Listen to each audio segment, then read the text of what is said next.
छत्तीसगढ़ में जल और वन संवर्धन की दिशा में सरकार द्वारा चलाए जा रहे नरवा विकास योजना और लघु वनोपज के संग्रहण का कार्य बखूबी किया जा रहा है।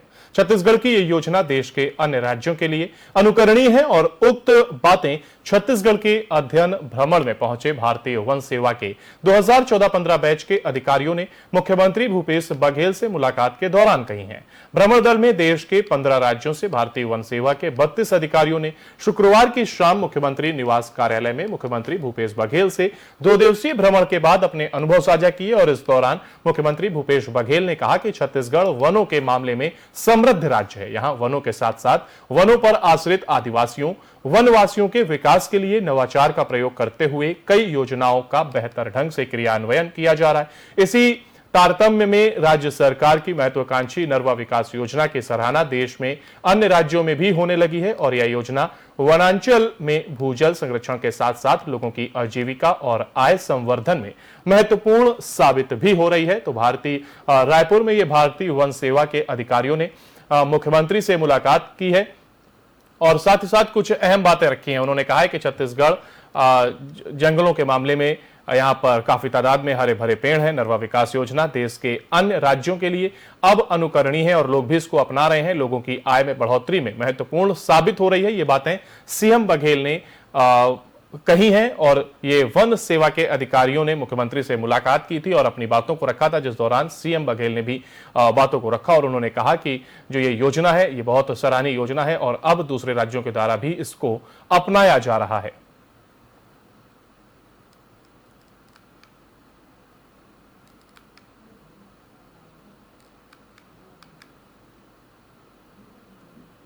और छत्तीसगढ़ के मुख्यमंत्री भूपेश बघेल की शादी की सालगिरह है और इस अवसर पर सीएम भूपेश बघेल के काफिले के लिए नई गाड़ियां खरीदी गई हैं। इन गाड़ियों में लिखे नंबर प्लेट और गाड़ियों की खासियत राजनीति गलियारों में चर्चा का विषय बनी हुई है। अब सवाल यह भी उठने लगे हैं कि क्या चुनावी साल में ब्लैक टोयोटा फॉर्च्यूनर कार मुख्यमंत्री भूपेश के लिए लकी साबित होगी या फिर नहीं, क्योंकि इसके नंबर प्लेट काफी खास है। मुख्यमंत्री भूपेश बघेल ने अपने निवास परिसर में अपने काफिले में शामिल हो रहे नए कार जो कि वाहन है उन्होंने मंत्रोच्चार और विधि विधान से उन वाहनों की पूजा अर्चना की। और बता दें कि मुख्यमंत्री भूपेश बघेल के काफिले में अत्याधुनिक सुरक्षा मानकों से लैस काले रंग के ये नए वाहन शामिल किए गए हैं। मुख्यमंत्री बघेल ने अपने निवास परिसर में अपने काफिले में शामिल हो रहे नए वाहनों की मंत्रोच्चार और विधि विधान के साथ पूजा अर्चना की है और मुख्यमंत्री इसके बाद नए वाहनों के काफिले में पुलिस लाइन रायपुर हेलीपैड के लिए रवाना हुए, जहां से वे हेलीकॉप्टर द्वारा कांकेर जिले के भानु प्रतापपुर में आयोजित होने वाले कार्यक्रम के लिए रवाना हुए।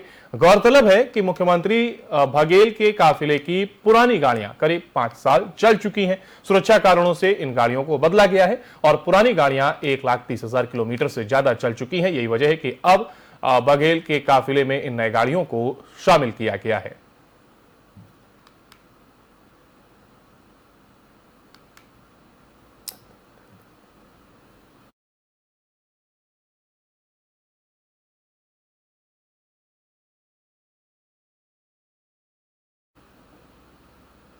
और रायपुर शहर वासियों की मांग पूरी हो गई है। लोक निर्माण मंत्री ताम्रध्वज साहू ने रायपुर रेलवे स्टेशन के पास 35.54 करोड़ रुपए की लागत से बना 526 मीटर लंबा तेलघानी रेलवे ओवरब्रिज तथा Urkura Sarona bypass rail line में 15.73 करोड़ रुपए की लागत से तैयार 407 मीटर लंबे और 7.5 मीटर चौड़े गोगांव रेलवे अंडरब्रिज का लोकार्पण किया है। इन दोनों बड़े निर्माण कार्यों की सौगात मिलने से रायपुर शहर की जनता को सुगम यातायात की सुविधा मिलेगी और यहां लगने वाले जाम से निजात मिलेगी। तेलघानी और आरओबी से लगभग 3 लाख से अधिक आम नागरिकों के साथ साथ संपूर्ण नगरीय क्षेत्र को रेलवे स्टेशन के प्लेटफॉर्म 6 एवं 7 के लिए सुगम यातायात उपलब्ध होगा और इसी तरह से गोगांव आरयूबी के शुरू हो जाने से इस क्षेत्र की लगभग 3 लाख से भी अधिक की आबादी को लाभ मिलेगा और इन दोनों सुविधाओं के लिए श्री साहू ने 6 लाख से अधिक शहरवासियों की ओर से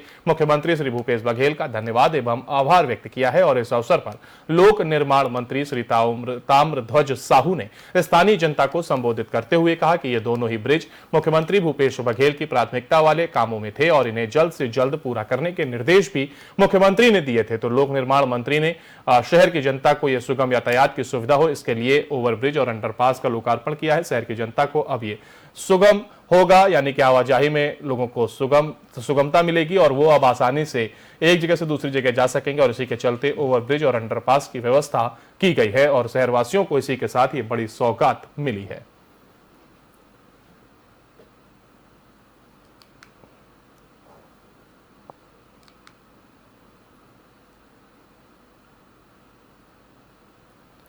और भारतीय जनता पार्टी के वरिष्ठ नेता व छत्तीसगढ़ शासन के पूर्व संस्कृति धर्मस्व मंत्री बृजमोहन अग्रवाल ने कहा है कि मुख्यमंत्री भूपेश बघेल ने रामायण की समीक्षा की बात की है। यह घोर निंदनीय है।